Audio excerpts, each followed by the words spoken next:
Welcome back everyone, I'm Val and today I'm going to show you all my packing tips to travel full-time. So let's get right to it.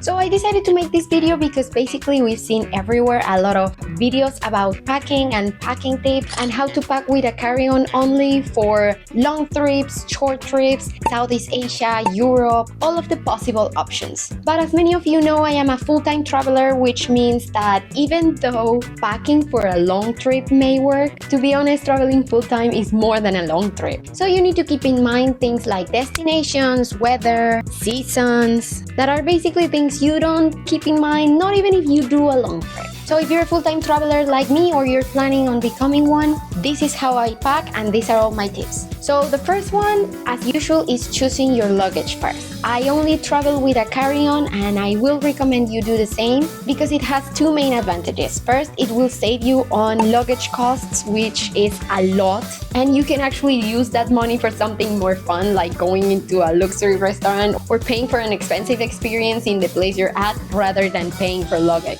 And the second one is the independence, because we've all been in the place where we have to stay 24 hours or more without access to any of our basic needs stuff because the airline decided to ship our luggage in a different plane, or worse, lost our luggage. So actually traveling with a carry-on will save you all of that stress because moving your bag from one place to another depends entirely on you. So even though I'm a full-time traveler, I only travel with carry-on. Now, when choosing the carry-on, you need to check if you're more a backpacker person or a wheeled suitcase person. When I started traveling with a backpack, but I soon realized that it was too much for my bag, especially because I had to walk long distances for long periods of time and I didn't like carrying so much weight on my back. So I ended up changing for a carry-on luggage. My luggage has been through a lot and it has a lot of scratches because I put it through stairs, city walks, countryside, airports, buses, ferries, and whatever you can imagine. But I'd rather have the luggage have scratches than my bag getting hurt. Which takes me to another tip when you choose a luggage, and is put some money on it. I know we're affordable travelers and we try to save costs as much as we can, but actually buying a luggage or not saving money on luggage costs is an inversion, because in the long run the luggage is going to last longer, it's going to protect all your stuff, it's not going to get damaged easily, which means you won't have to buy another one anytime soon. So invest on a good luggage. Take note. Apart from the carry-on, either backpack or wheel luggage, I always have my personal accessory bag where I take all my personal things on the plane or the buses when I'm moving around. This is a very big hand travel luggage, so if I fill it up to the fullest, it can be around 30 liters of weight, so don't fall into the trap of filling your hand luggage just because it's big, because it will be just the same as carrying another backpack, and some airlines may charge you for overweight. So even though it's this big, the reason behind that is because when I'm staying in one country for long periods of time, I keep my carry-on in the hostel or in the accommodation and I just take the hand accessory with me for weekend trips. So that's why it's that big. Now, after choosing your luggage, the second part is choosing what is going to be inside it. I actually like to pack the carry-on first and then the hand accessory, but you can do it in any order you like. So my first tip for this part, and this is key when you're full-time traveling, is versatility. So basically you need to choose clothes that may adapt to weather changes or to more than one season. Because the thing of being a full-time traveler is that you're going to be on a place in summer but also in winter. You're going to be in Europe or in countries that do not have seasons, or maybe in Southeast Asia where the weather is mostly tropical and your luggage needs to adapt to that. So let's check what I have in mind. So let's start with the tops. For that I choose neutral colors that will go well with everything and that combine with the different bottoms I have. So green, blue, gray, black and red. I actually do have a lot of t-shirts because they are perfect for walking around the city or when I volunteer being in the countryside or things like that. And also they easily work with jeans or black pants. So since we're not packing by outfit but by set of clothes, choose shirts that go well with everything and that work for every season. Now for the bottoms, I do have a set of jeans that they are always useful in every season. They are big for luggage, but it's one of the most versatile clothes I own, so I make a space. I also have a set of cargo pants. They are purple, but actually since I own a lot of black shirts, they go well with them. And a set of black trousers that always go good with everything. Another very important tip, apart from not packing by outfit, is that do not stand in front of your closet just wondering which of these clothes you should take with you, because that will make you pack more. Think about the versatile clothes that you may need across your journey and then take them from your closet. So after choosing the for all seasons clothes, you actually can choose the for certain occasions clothes. So for example, when I was traveling the first year and a half in Europe, I used to carry a winter coat, winter socks, and those thermic winter leggings that go underneath your pants. And also had a couple of summer clothes for the different seasons. So for spring and autumn, I could use the clothes I just showed you. For winter, I could use also those clothes, but with a little bit more coverage. And for summer, I mostly could use the t-shirts or the soft pants with a couple of shorts or skirts. Now that I'm in Southeast Asia, I decided to give away all my winter clothes and decided to replace them for more summer or tropical weather clothes. And that is a very important tip when you're traveling full-time and packing, and it's flexibility and non-attachment.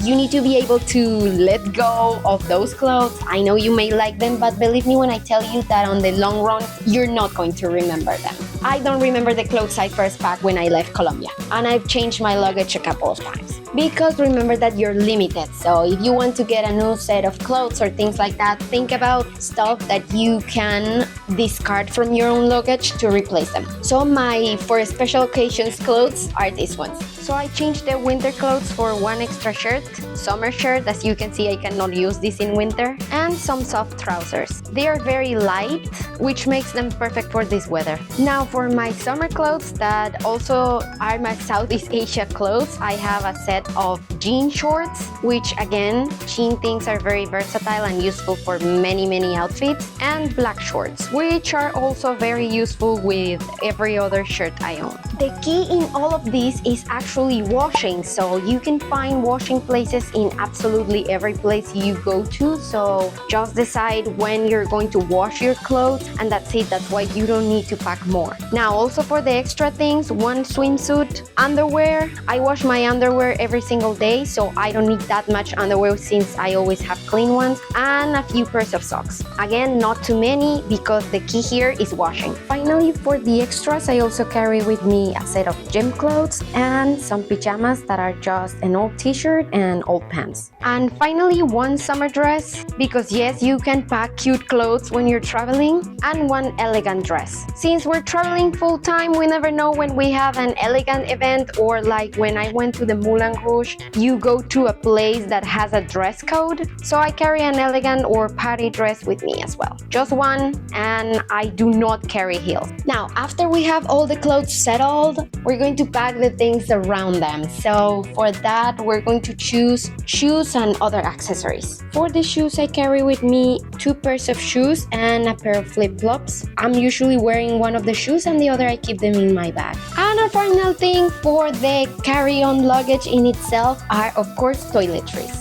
I have my own toiletry bag because it's easier when you're in hostels rather than taking just one thing at a time, so I carry that one with me. Now we're going to pack the personal accessory. So as the name says, it's a personal accessory, so it's going to have everything that I will need at hand at all times that are not related to my carry-on luggage.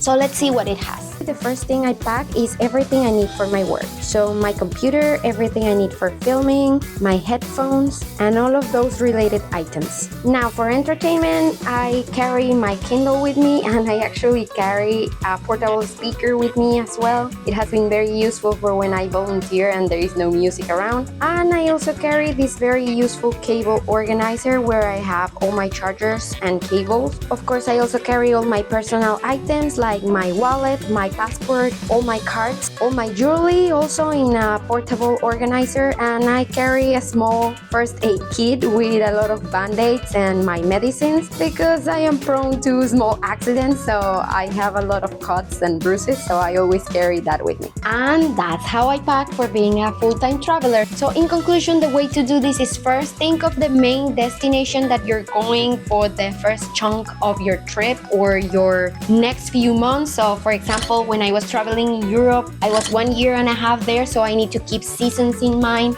Now I've been a year and a half in Southeast Asia, so I need to keep tropical weather in mind. So think about things like that in the long run. Do not pack per outfit, pack versatile clothes that you can combine between each other easily and that can adapt to different weathers. Of course, pack things that are for combat, like I like to call them, combat clothes, but also cute things for the city and the pictures. Always is better to travel with a carry-on only. Do not fill your personal accessory more than necessary. Don't forget the things for your work, your medicines, and your main necessities. But also remember that there are many places where you can buy stuff instead of taking them with you. And finally, be flexible and unattached because, again, they are just clothes.